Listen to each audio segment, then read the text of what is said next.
Do you feel the vibes?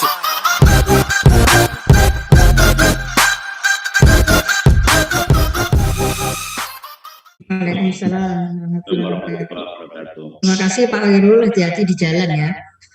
Ya. Baik, saya persilakan ini Pak Kadrismanto dan Pak Mukhtar untuk menanggapi. Ya, terima kasih Bu untuk makalah saya. Memang ini kami jabarkan secara panjang. Nah, memang dari Pak Balas tapi hatinya belum terbuka begitu. Ya, ini terima kasih karena diberi masukan. Saya pun juga tidak alergi terhadap masukan. Maka dari itu nanti makalah selanjutnya saya sempurnakan. Itu Bapak. Itu aja Pak. Ya Bu. Oke, Pak Mukhtar, silakan.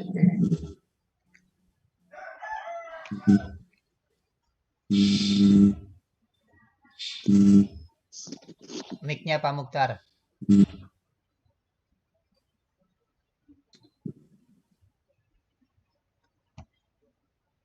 Mic-nya Pak Mukhtar, mic-nya belum dibuka. Masih di Baik, terima kasih. Pertama saya ingin terima kasih kepada Pak Pai atas masukannya dan memang menjadi kalau di mapping atau di skema itu menjadi mudah untuk dipahami. Yang kedua, analisis plot bisa saja nanti saya lakukan kalau tentunya harus baca-baca dari referensi lagi untuk mengukur kekuatan, kelemahan, peluang dan tantangannya. Yang kedua dari Pak Khairul Anam, bahwa karakter yang bagaimana? Kalau saya sih rujukannya hanya satu pada Ki Hajar Dewantoro karena beliaulah yang dinobatkan sebagai bapak pendidikan, bahwa karakternya adalah karakter yang berbudi luhur. Nah, berbudi luhur tentu kalau orang Jawa sih mungkin tahu ya. Orang Jawa budi luhur itu seperti apa ya? Artinya antara ucapan dan tindakan itu selaras. Nah, konteksnya dalam kebangsaan, konteksnya dalam interaksi sosial, bahwa karakter yang diinginkan, lagi-lagi saya merujuk pada Ki Hajar Dewantoro. Pemikirannya Ki Hajar Dewantoro adalah hidup dan penghidupan masyarakat Indonesia. Artinya karakter yang ingin dibangun untuk para generasi kita, menurut Ki Hajar Dewantoro, penafsiran saya adalah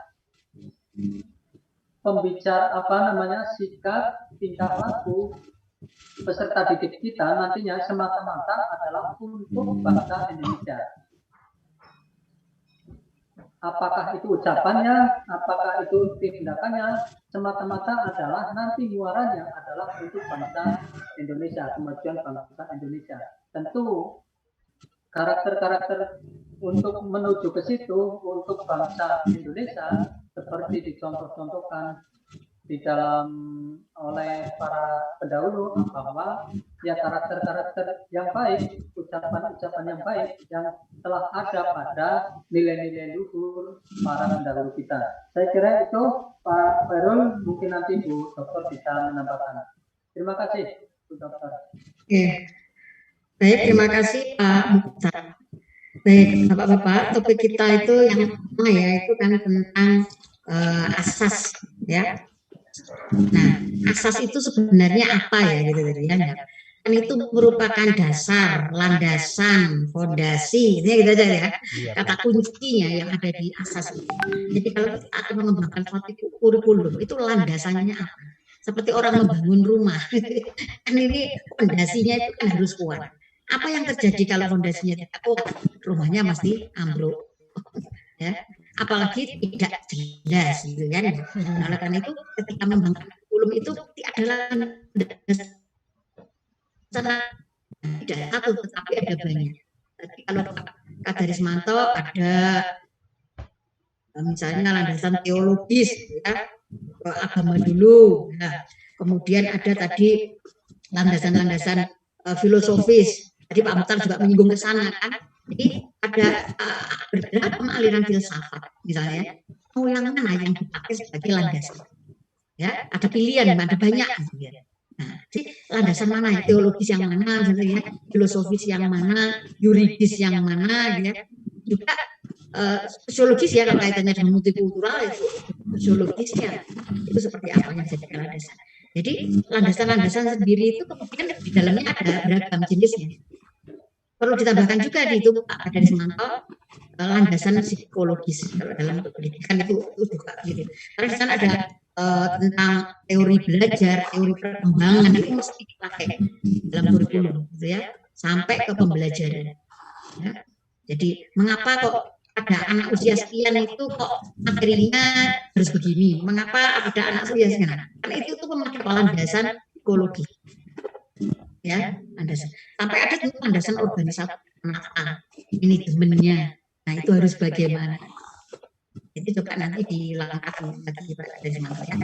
Intinya itu landasan fondasinya, ya, yang akan digunakan kalau kita akan mengembangkan kurikulum. Sehingga kalau landasannya ada, arah kurikulumnya jadi jelas. Ya, pakai asas yang mana misalnya gitu ya. Nah, itu. Kemudian ke topiknya Pak Mukhtar ya.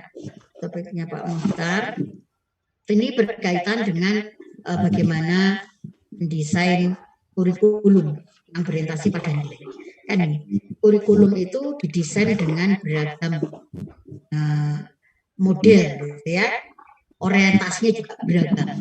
Nah, misalnya sekarang ada kurikulum yang dikembangkan berdasarkan nilai, kultur, kebiasaan. Apakah kurikulum kita sudah seperti itu? Ya. Nah, mari kita mau melacak dan kurikulum kita sudah begitu.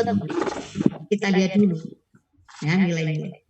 Nah, mengapa di Indonesia ini arah kurikulum harusnya ke sana? Nah, karena kita itu bangsa timur ya, timur yang terkenal dengan adanya nilai-nilai dan sebagainya, kultur, budaya dan sebagainya.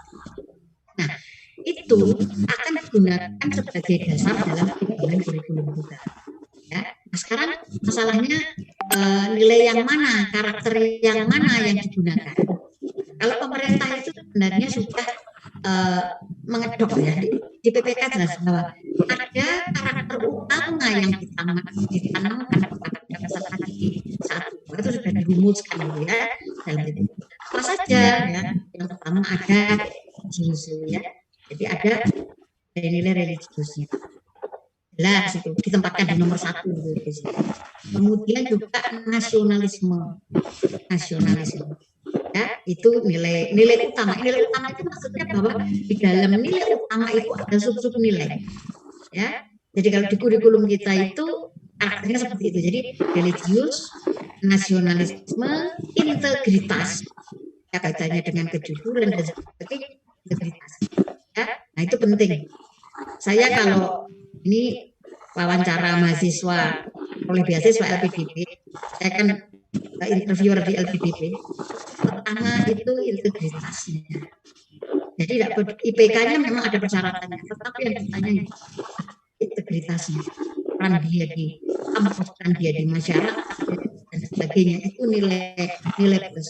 Nah bagusnya juga LPDP mempertimbangkan itu, termasuk dari pengembangan kurikulum itu. Ya integritas. Lalu apa kemandirian? Ya, kemudian gotong royongan, gotong royong jelas itu kasih. Sebenarnya arahnya ke sana. Ini dari pemerintah ya, pemerintah merumuskan menjadi 5 karakter. Ya, nah bagaimana kurikulum itu dikembangkan kemudian berbasis nilai. Nah, sekarang itu kan rumusan yang sudah jadi.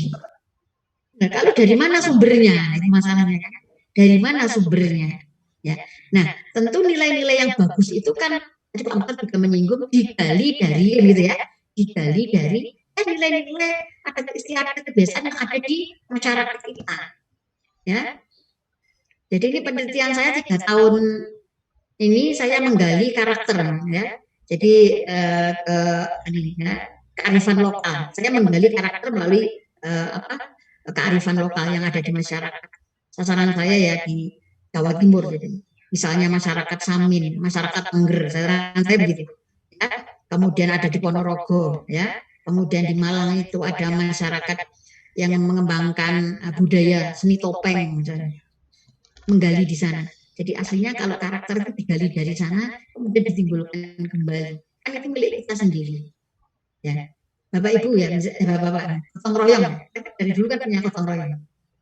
Itu tuh sebenarnya kemudian ketika dalam pembelajaran itu kan kemudian ada model kooperatif ya, kooperatif dan sebagainya. Itu datangnya dari mana teorinya? Kan bukan dari Indonesia sebenarnya. Yang melahirkan adalah tokoh-tokoh pendidikan dari dunia barat. Tapi aslinya itu kan mencontoh punya kita. Kooperatif itu sebenarnya ya gotong royong. Mereka baru mengakui bahwa sesuatu itu membawa hasil yang baik itu kalau dapat dengan bekerja sama kan, tidak sendirian. Lahirlah kooperatif Dikso, kooperatif itu. Mereka yang melahirkan, padahal dasarnya kita dari dulu ya gotong royong. Kan begitu. Nah, sumbernya itu ya dari dulu kita begitu. Dan mereka baru menyadari bahwa dengan kerjasama itu ternyata menghasilkan sesuatu yang baik. Ya, nah, jadi sebenarnya banyak sekali. Ya. Kalau di Jawa itu ada namanya teko seliro, kan itu ya. Seseorang itu kan bagaimana dia menempatkan diri. Nah itu kalau kita gali, kalau kita timbulkan kembali, oh ini loh, ke pendidikan, ke pembelajaran kan bagus. Karena kadang-kadang kita berbicara karakter kita tahu bahwa ini dari mana. Pokoknya pemerintah kan itu juga karakter ini, sehingga akhirnya karakter hanya sekedar tempelan di dalam pembelajaran. Jadi karakter, oh ini nanti menanamkan karakter mereka nasionalisme itu ditempel di RPP. Jadinya begitu gitu ya. Ya, karena belum memahami betul sebenarnya ini maunya apa, mengapa ada itu gitu ya. Jadi karena pendidikan yang baik itu kan sebenarnya bukan hanya ini. Kalau saya memberi A, materi A, mahasiswa atau siswa saya menangkap A. Bukan begitu. Ya, bukan. Jadi masalah pendidikan yang belajar itu hanya memberi, tetapi ada plus di situ. Nah, apa plusnya? Lewat tadi pendidikan karakter yang biasanya dilakukan kalau di kurikulum tadi kan hidden biasanya. Hidden. Jadi kan tidak mungkin ada pembelajaran langsung kecuali agama ya, pendidikan moral itu langsung memang membahas itu. Tapi untuk bidang-bidang lain ya itu masih tersembunyi. Ya, bagaimana membelajarkan siswa mahasiswa kita itu bisa bekerja sama dengan baik, bisa menghargai pendapat orang gitu ya. Nah, di kurikulum itu. Nah, bagaimana mengembangkan, bagaimana mendesain. Nah, kita arahnya kemana? Ya, desainnya tadi kan macam-macam. Apakah berbasis materi, apa berbasis pada peserta didik, atau berbasis pada masyarakat dan sebagainya. Itu kan pilihan-pilihan. Nah, nanti kita pilih desain itu kemudian dilanjutkan. Nah, ada kemudian langkah-langkah pengembangan kurikulum. Nah, ikuti kemudian langkahnya. Ya, tapi kalau kurikulum memang didesain berdasarkan nilai-nilai ya, nilai-nilai itu, nilai-nilai harus diidentifikasi dulu, sumber-sumbernya apa dulu gitu ya. Nah, baru kemudian masuk ke langkah-langkah desain. Kemudian pertanyaan tadi kan umum ya, Bapak Ibu ya, tentang asas dan sebagainya. Tadi karakter juga sudah saya jawab. Nah, kalau tentang kurikulum tadi misalnya langkah, jadi Pak Fairlasub mengatakan SWOT itu kalau dalam kurikulum ya namanya mengevaluasi kurikulum, balik ya, dievaluasi dulu. Kita itu punya apa, kekuatan kita apa, gitu ya. Nah, kita punya kekuatan, punya kelemahan, gitu ya. Nah, tetapi kita punya peluang, nah, kan begitu. Jadi kita akan apa ya dapat diatasi dengan itu. Jadi kalau Bapak Ibu mengerjakan borang akreditasi itu biasanya kan gitu, SWOT. Ya. Jadi kalau mengerjakan borang itu biasanya kelemahannya dibuat sedikit, gitu ya. Nah, biar nilainya bagus. Tidak begitu juga. Tantangannya juga Bu, tantangan. Nanti kalau mau mengajukan proposal, kelemahannya dibuat banyak. Nah, itu guyon aja ya. Nah, jadi itu. Ya, bagaimana kita mengembangkan kurikulum. Nah, itu tadi kan kebetulan berbasis nilai. Kan banyak sekali mau apa, berorientasi apa. Ya. Nah, ini kebetulan yang dibahas hari ini adalah yang berorientasi pada nilai. Dan saya kira itu sangat cocok dikembangkan di negara kita. Jadi Pak Mukhtar juga sudah menjelaskan kan bagaimana situasi sekarang itu. Ya. Jadi orang apa ya, coba para netizen katanya ya, berkomentar itu seenaknya seperti itu. Ya, kadang-kadang apa tidak dipikir ya ketika mereka mengucapkan kata-kata itu dan sebagainya. Nah, ini berarti kan sudah menurunnya.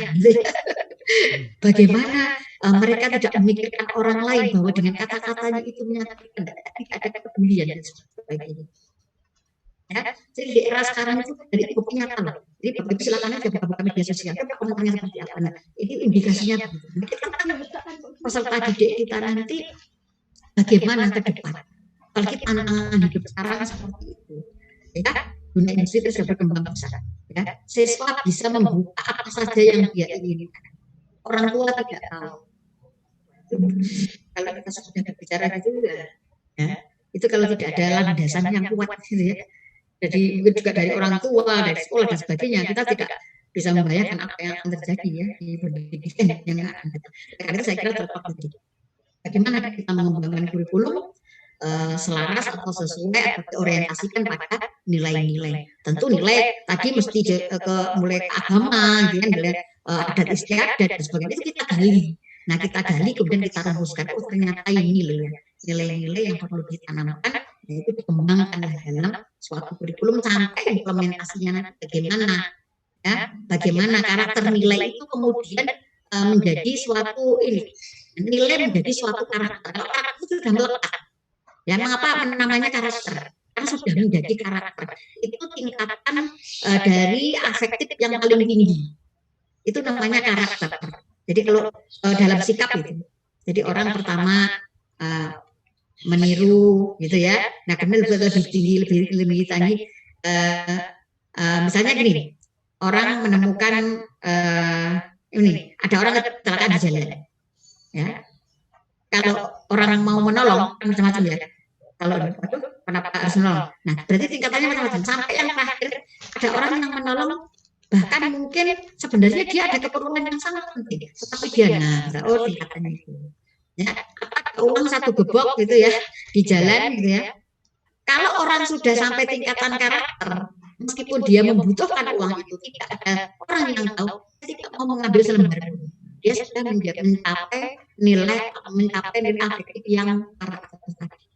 Selembar karena itu bukan miliknya kan misalnya. Itu bagaimana kemudian peserta didik itu bisa sampai ke situ. Jadi ya dengan karakter itu memang tingkatan pada sikap afektif yang paling tinggi. Itu ya, Bapak-bapak, kok sudah 727. Baik, ya karena waktunya. Untuk yang akan datang, sepertinya yang mau maju kan kemarin Pak Soekarno ya. Pak Ramdhanil. Oh ya Pak Ramdhanil yang tidak jadi, Pak Ramdhanil dan Pak Soekarno ya untuk minggu depan. Oke, siap ya. Oke. Jadi dua itu Pak Ramdhanil. Bertanya apa tidak, Bu? Ya. Masih ada yang mau bertanya, Bu? Oh ya, masih 2 menit Pak. Pak Sismanto aja, kasihan Pak Sismanto, silakan. Atau jadi kalau kita cukup menjawabnya nanti saya jawab dulu. Apa Pak Sismanto mungkin ditanyakan? Terima kasih Bu. Dengar suara saya nggih? Suara saya bisa dengar? Terima kasih Bu. Menarik sekali khususnya yang punya karena dengan nilai-nilai. Ini sebagai pembanding saya membaca beberapa jurnal terbitan Springer maupun MIT. Salah satunya misalkan yang ditulis oleh Nurwanto dan Pusat peneliti Universitas Muhammadiyah Jogja yang meneliti tentang perbedaan kurikulum pendidikan agama di suaranya Pak dari Semanto yang meneliti tentang perbedaan pendidikan agama, kebijakan pendidikan agama di Indonesia dan di Inggris yang difokuskan pada kajian politik, sosial budaya maupun agama ya. Ada temuan menarik yang dalam penelitian tersebut. Yang pertama, di Indonesia itu ternyata monoreligious, artinya diajarkan hanya satu mengenal keyakinan beragama dan identitas agama sehingga melahirkan komitmen dan penilaian terhadap agama yang dianut oleh anak-anak. Sementara di Inggris itu diajarkan multi agama, bahkan agama-agama lain itu diajarkan atau diajarkan juga tentang humanisme, bahkan diajarkan juga dengan filsafat-filsafat dan sebagainya, sehingga pendidikan agama di Inggris tidak hanya mengajarkan monoagama. Sebenarnya banyak pertanyaan sih, saya sudah mencatat Bu, cuma saya ada 6 pertanyaan, cuma khawatirnya tidak ini. Dan saya hanya Pak sebagai Sismanto bisa, Pak Sismanto nanti bisa ditulis di WA atau kirim ke saya, nanti saya bahas. Sudah 7.30 ya Pak Sismanto, maaf ya. Ini kelas berikutnya saya sudah ditunggu. Apa Pak Sismanto silakan pertanyaan dituliskan di grup WA gitu ya. Nah kalau perlu kita video call-an ya nanti semua untuk menjawab penasarannya Pak Sismanto. Nggih. Hanya itu aja yang barangkali tambahan. Terima kasih. Betul. Jadi kalau kita berbicara tentang itu sebenarnya waktu tidak cukup banget. Bapak terima kasih. Kita lagi ketemu minggu depan. Dan juga kalau memang tengah-tengah yang perlu kita bahas ya kita bahas. Itu ya. Terima kasih, foto sebentar. Ya. 1, 2, 3. Lagi. 1, 2, 3. Terima kasih Bapak-bapak. Assalamualaikum warahmatullahi wabarakatuh.